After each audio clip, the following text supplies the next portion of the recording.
जतिन चलती गाड़ी से पेड़ों की टहनियों पर लटक गया। उसे इस तरह गाड़ी से बाहर देखकर रवि जो गाड़ी चला रहा था, गाड़ी रोककर बोला, यार जतिन, ये क्या बचपना है? अभी तुम्हें लग जाती तो।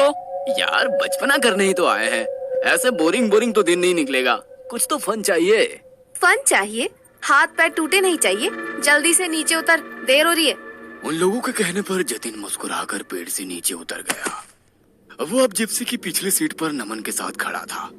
तभी अचानक नमन की चीख निकल गई। रवि ने गाड़ी रोककर पीछे देखा। अब क्या हुआ? अब क्या मुसीबत आ गई?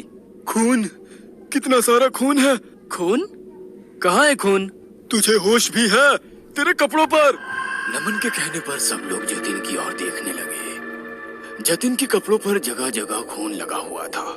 ये खून कहाँ से आया? मुझे नहीं पता। अभी ये बंदरों की तरह पेड़ पर लटका था ना, तो हो सकता है पेड़ पर कोई जानवर मरा हो, उसी का खून होगा। किले पर पहुंचकर कपड़े बदल लेना। सभी लोगों को रवि की बात सही लगी। चारों आगे बढ़ने लगे। कुछ दूर जाने के बाद किले की चढ़ाई शुरू हो गई थी। अभी यहाँ से हम लोगों को पैदल जाना होगा। मैं और खुशबू थोड़ा सामान लेकर आगे चलते हैं। जतिन और नमन, तुम दोनों मिलकर टेंट और खाने पीने का सामान लेकर आओ। चारों अपने हाथों में सामान लेकर किले के अंदर दाखिल हो गए। किले में अजीब सा सन्नाटा था। दूर कहीं दो आंखें उन लोगों को घूर रही थी। जैसे जैसे शाम हो रही थी, बाहर से जानवरों के रोने की आवाज बढ़ रही थी। जतिन सबके लिए टेंट लगा रहा था। अरे नमन, जरा इधर तो आ। क्या हुआ? अरे यार, पूरा टेंट फिक्स हो गया है, केवल एक ये रह गया है। इस रस्सी को पकड़, एक कील शायद जीप में ही रह गया है, उसके बिना टेंट फिक्स नहीं होगा। जतिन नमन को रस्सी पकड़ाकर अकेले जीप की ओर जा रहा था। तभी उसके पीछे से एक साया निकला। जतिन ने पीछे मुड़कर देखा तो कोई नहीं था। वह जीप की ओर चलने लगा।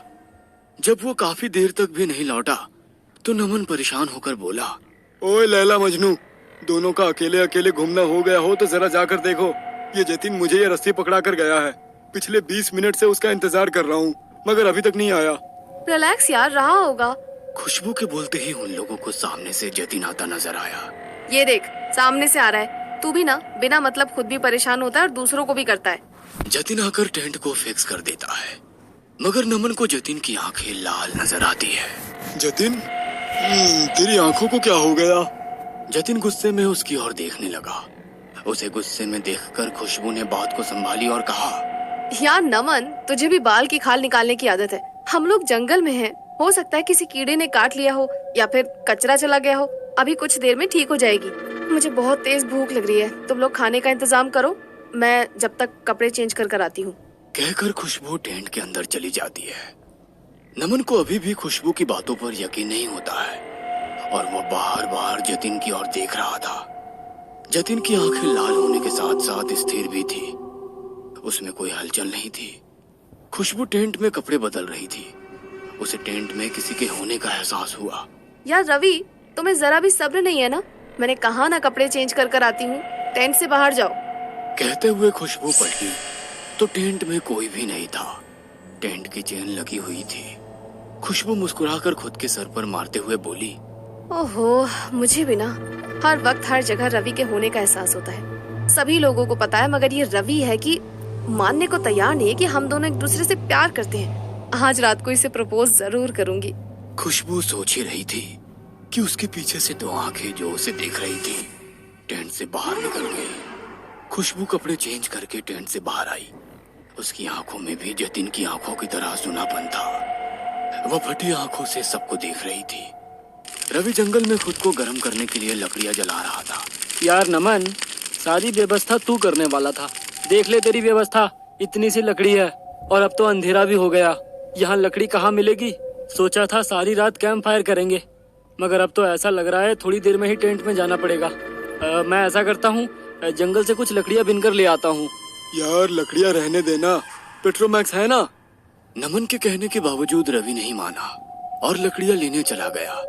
जतिन और खुशबू दोनों आग के पास खामोश बैठे थे। नमन उनसे बात करने की कोशिश करने लगा, मगर उन दोनों की आंखें देख उसे डर लग रहा था। वो खामोश होकर रवि के आने का इंतजार करने लगा। कुछ देर बाद रवि लकड़ियां लेकर आ गया था। चारों जन खामोशी से आग के आसपास बैठे थे।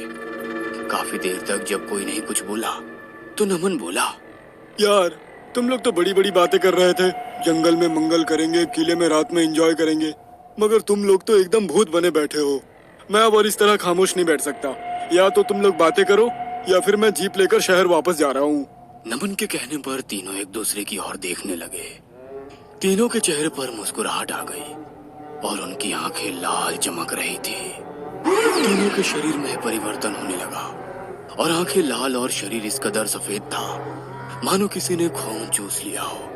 उन तीनों का यह डरावना रूप देखकर नमन की तुरंत दिल की गति रुक जाने से मौत हो गई। अगली सुबह जब किले में वॉचमैन पहुंचा तो वहां का नजारा देखकर हैरान था। जतिन की लाश कार के पास पड़ी थी। थोड़ा आगे बढ़ा तो रवि की लाश जंगल में थी। डरते हुए वो किले की ओर बढ़ा तो किले में कुछ लकड़ियों के राख के ढेर के पास नमन की लाश थी। खुशबू की लाश टेंट हाउस में मिली। पोस्टमार्टम की रिपोर्ट में चारों के शरीर में खून की एक बूंद भी नहीं थी।